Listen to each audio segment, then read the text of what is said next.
Good morning, everyone. Today we are going to have a forum discussion in the industry of transportation and logistics.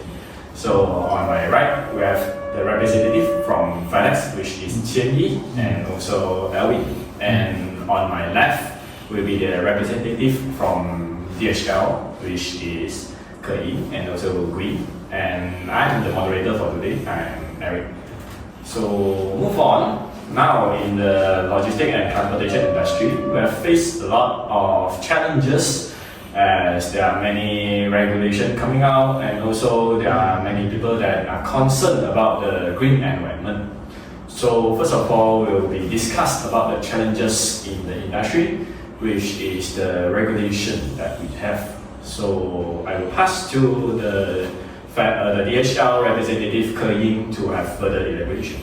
Thank you, moderator. In response to the global regulation and organizations such as the Paris Agreement, which demand for the carbon transparency and adapt the initiative to achieve a net zero emission, so DHL therefore to launch a Mission 2050 zero mission, and it is also to focus and target to achieve a 66% of the delivery vehicles and using the sustainable aviation fuel, which can reduce 30% of the carbon emission, and it is also to ensure all the new buildings are carbon neutral. So that's all for DHL. How about FedEx? Do you have anything to share? Okay, thank you, moderator. So, yes, similar to DHL, we do agree that how important are we as a logistic and transportation industry in resolving the carbon emission issues, and also while complying to the regulations. So, same goes to as DHL, we do have sustainable aviation fuels as well, SAF, where we just recently secured 3 million tons of the SAF from NES. So, and we are looking into adding up with the other aviation strategies. So we are looking forward to reduce 30% of the aviation emissions in the upcoming years. And besides that, we do have another strategy, which is investment in electric vehicles. So by 2030, we are looking forward to have all the new vehicles to be EVs. And recently, we do have a trial delivery from Malaysia to Singapore. So through the findings, we found out that there's a reduction of the carbon emissions of 100 kg compared to the traditional diesel vehicles. So we do think that we do hope that these strategies are able to help us to achieve our goals, which is by 2040 we will have a carbon neutral operations globally. Yeah. Well, that's a good initiative. So next, we would like to move into the micro and macro factors. In terms of micro, we focus on the consumer, as now we know that the consumer have higher expectation to the service provider. So we will talk about this. And in terms of macro, we will focus on the geopolitical factors, where now is the news is very hot on the world, the war that happened around the world. So first will be the Ukrainian war, and next now what we're facing now is the war between the US and the China on the tariff war. So what do you have to share on? Okay. Thank you, moderator. Maybe I can share on the macro part. So as you can see nowadays, the e-commerce trend is increasing, where customers tend to have higher expectations, like they expect us to have a rapid delivery and also a very immediate response. So what can we do is that we come up with some customer-driven technologies to fulfill their customers' expectation. So this includes AI and also machine learning. So some of the technologies that we include is the FedEx Virtual Assistant. So it actually provides a virtual support to the customers in terms of fast replies and also to their inquiries. Next, we have a FedEx Delivery Manager, where the customers they are able to customize their home deliveries according to their preference and also their schedules.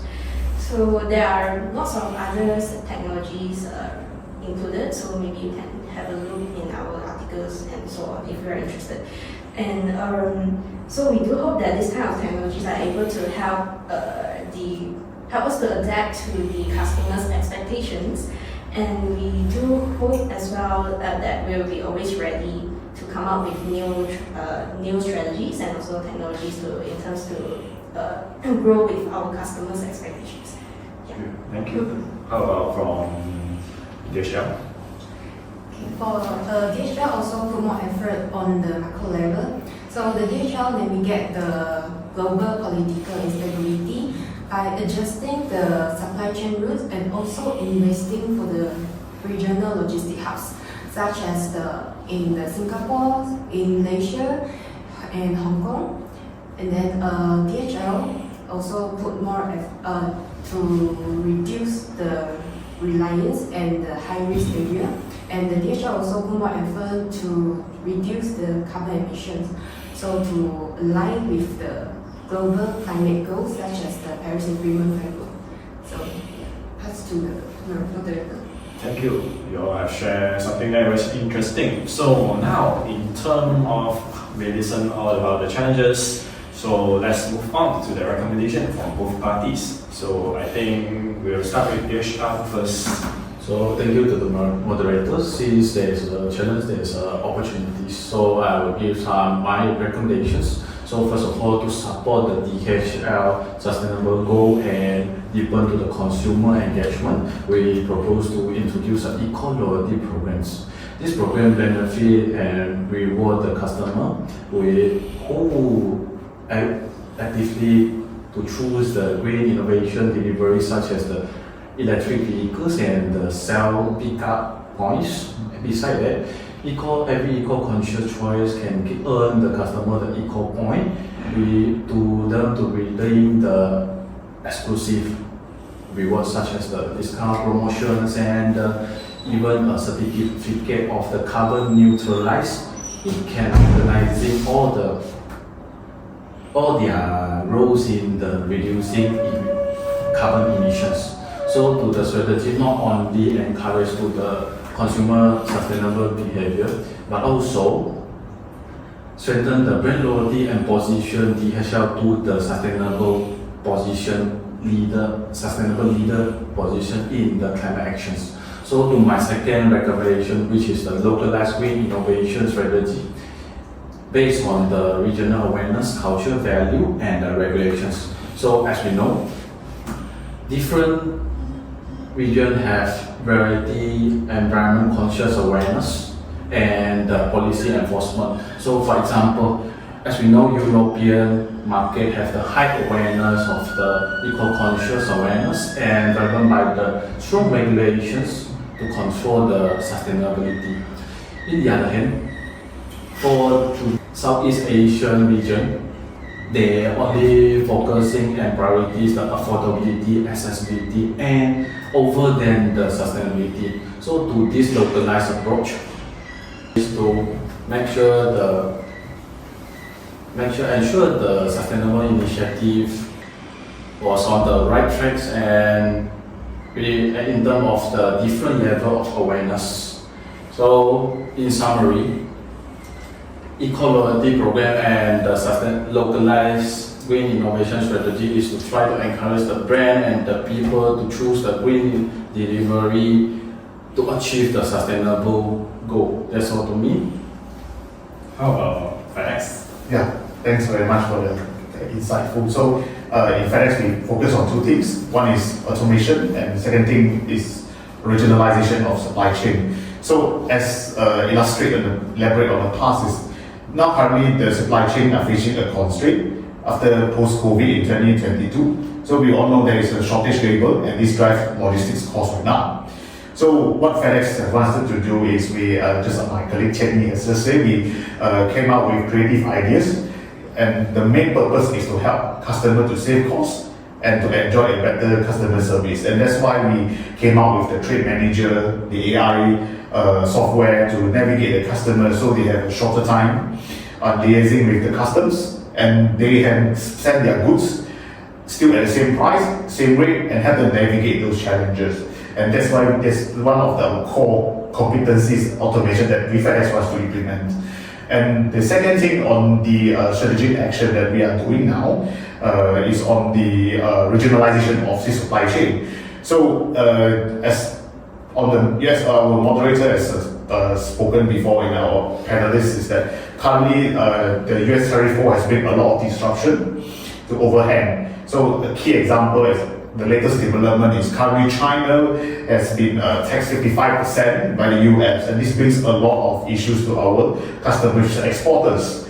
So how do they, and it will reshape how logistics goes. So how FedEx is doing is we complement with our AI tools, we help our customer to save costs, at the same time to help them navigate the challenges in the logistics. So a few key things that we try to implement is the JB SEZ zone, the Johor Bahru and Singapore zone. So we have developed a few new airlines, direct, hassle-free from US to Singapore. And these help transshipments from China, Vietnam, so they could use Singapore and JB as a gateway, and this we work in coherent with our customers to identify the free trade zone, where are the warehouses, to help them to ship at the lowest cost. So automations came in to help them to visualize the data points, how we can save them costs, and the third thing and the most important thing is that